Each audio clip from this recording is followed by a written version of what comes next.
আসসালামু আলাইকুম viewers, welcome to Tamanna's kitchen. চলে আসলাম নতুন আরও একটি রেসিপি নিয়ে। আমি আজকে আপনাদেরকে তৈরি করে দেখাবো খুবই মজাদার একটি রেসিপি, পিঠা রেসিপি। এই পিঠাটি কিভাবে সহজে আপনারা বাসায় বানিয়ে নিতে পারেন সেই রেসিপিটি আপনাদের সাথে শেয়ার করব। আর শীতের সময় তো পিঠা খেতে খুবই ভালো লাগে, আর মজাদার এই পিঠাটি খুবই সহজে বানিয়ে নিতে পারবেন। তো পিঠা বানানোর জন্য এখানে আমি 1.5 কাপ পরিমাণে দুধ নিয়েছি, লিকুইড মিল্ক নিয়েছি। দুধটাকে আমি এখন ভালোভাবে একটু জাল করে নেব। আপনারা চাইলে এখানে পানি দিয়েও করতে পারেন। খামিরটা তৈরি করার জন্য আমি এখানে দুধ দিয়ে করছি, এতে করে খেতে বেশি ভালো লাগবে। আর এখানে আমি পরিমাণ মতো লবণ অ্যাড করে দিয়েছি। এখন আমি এটা বলক আসা পর্যন্ত অপেক্ষা করব।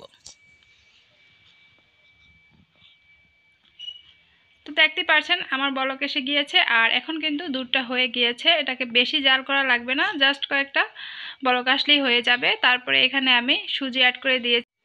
এখানে আমি 250 গ্রাম সুজি অ্যাড করেছি। জাস্ট সুজিটা এখানে আমি প্যাকেট থেকে খুলে এখানে অ্যাড করে দিয়েছি। আমি আগে থেকে কোনোভাবে এটাকে ভাজি নেই। আর এখন এই যে দেখতে পাচ্ছেন আমি আস্তে আস্তে করে পুরোটা সুজি দিয়ে দিব। একসাথে দিতে যাবেন না, কারো হয়তো বা কম বেশি লাগতে পারে সুজির পরিমাণটা। আমার 250 গ্রামই লেগেছে। আমার কিন্তু চুলার আঁচটা এখন অন আছে। আর আমার রেসিপিগুলো যদি আপনাদের কাছে ভালো লেগে থাকে তাহলে অবশ্যই আমার চ্যানেলটি সাবস্ক্রাইব করে আমার পাশে থাকবেন। আর ভিডিওটি দেখার আগে একটি লাইক দিয়ে ভিডিওটি দেখা কন্টিনিউ করবেন।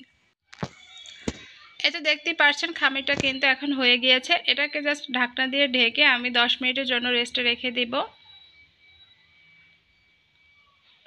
তো 10 মিনিট পর আমি এটাকে একটা প্লেটে ঢেলে নিয়েছি। তারপরে এখানে আমি 1.5 টেবিল চামচ ঘি অ্যাড করে দিয়েছি। আপনারা চাইলে ঘিয়ের পরিবর্তে এখানে তেলটাও দিতে পারেন, কিংবা বাটারও ইউজ করতে পারেন, কিন্তু ঘি কিংবা বাটার দিলে টেস্টটা ভালো আসে। তো এটাকে হাতের সাহায্যে কিন্তু খুব ভালোভাবে একদম মথে নিতে হবে, একদম যেন স্মুথ একটা ডো তৈরি হয়।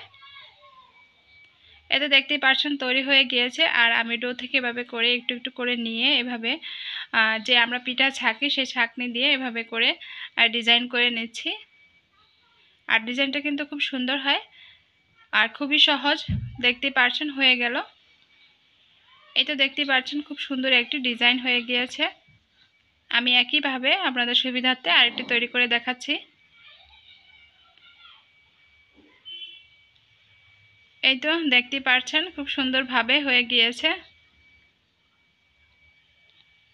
আমি সবগুলো একইভাবে বানিয়ে নিয়েছি। এখন এগুলোকে ভাজার জন্য চুলায় একটা হাঁড়ি বসিয়ে এর মধ্যে আমি পর্যাপ্ত পরিমাণে তেল দিয়ে দিয়েছি।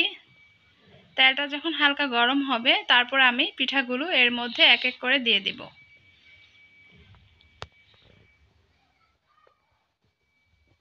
তো আমি এক এক করে পিঠাগুলো দিয়ে দিচ্ছি। আর তেলটা কিন্তু খুব বেশি গরম হওয়া যাবে না। এই তো দেখতে পাচ্ছেন যে হালকা গরম হলেই কিন্তু পিঠাগুলো দিয়ে দিতে হবে,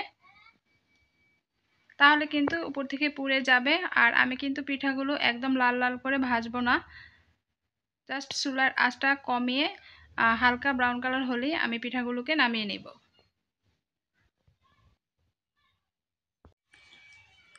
তো দেখতেই পাচ্ছেন আমি পিঠাগুলোকে উল্টে পাল্টে ভেজে নিচ্ছি। আর খুব বেশি নাড়াচাড়া করে যাবে না, এতে করে পিঠাগুলো ভেঙে যেতে পারে, যেহেতু এগুলো সুজি দিয়ে বানানো হয়েছে।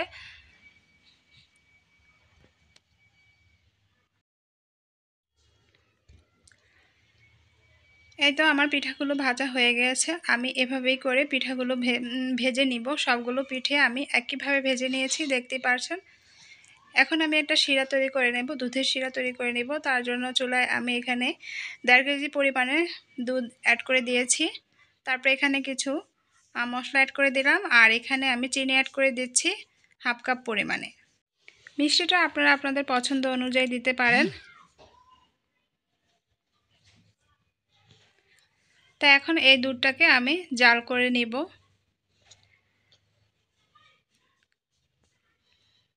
তারপরে এখানে আমি অল্প কিছু লবণ অ্যাড করে দিয়েছি। লবণটা দিবেন, তাহলে কিন্তু মিষ্টিটা খুব সুন্দর ব্যালেন্স হয়।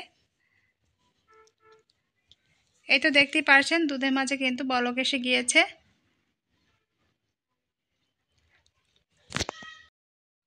দুধটাকে আমি জাল করে একটু ঘন করে নেব, খুব বেশি ঘন করতে যাব না, তাহলে কিন্তু দেখা গিয়েছে যে পিঠার মধ্যে শিরাটা ভালোভাবে ঢুকবে না। আর এ পর্যায়ে কিন্তু দুধটা হয়ে গিয়েছে, এই তো দেখতেই পারছেন। এখন আমি চুলার আঁচটা বন্ধ করে তারপর এই গরম থাকা অবস্থায় আমি পিঠাগুলো এর মধ্যে দিয়ে দিব। এই তো দেখতেই পাচ্ছেন আমি কিন্তু চুলাটা এখন অফ করে দিয়েছি। আর এর মধ্যে আমি এখন পিঠাগুলো দিয়ে দিব। আর পিঠাগুলো কিন্তু এখন হালকা গরম আছে। আর দেখতেই পাচ্ছেন যে পিঠাগুলো দুধের মধ্যে দেওয়ার পর এটা কতটা লোভনীয় লাগছে। আর খেতেও কিন্তু খুবই মজা, খুবই সফট। বাসায় খুবই সহজে বানিয়ে নিতে পারেন। এই পিঠাটা খেতেও মজা আর দেখতেও খুব সুন্দর। আমি সবগুলো পিঠাই এক এক করে দিয়ে দিয়েছি আর একটু নাড়াচাড়া করে নিচ্ছি।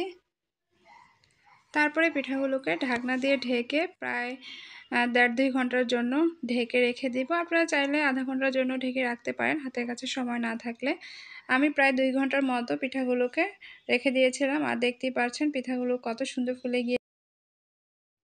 আমি আপনাদেরকে দেখিয়ে দিচ্ছি যে এটা কতটা সফট হয়েছে।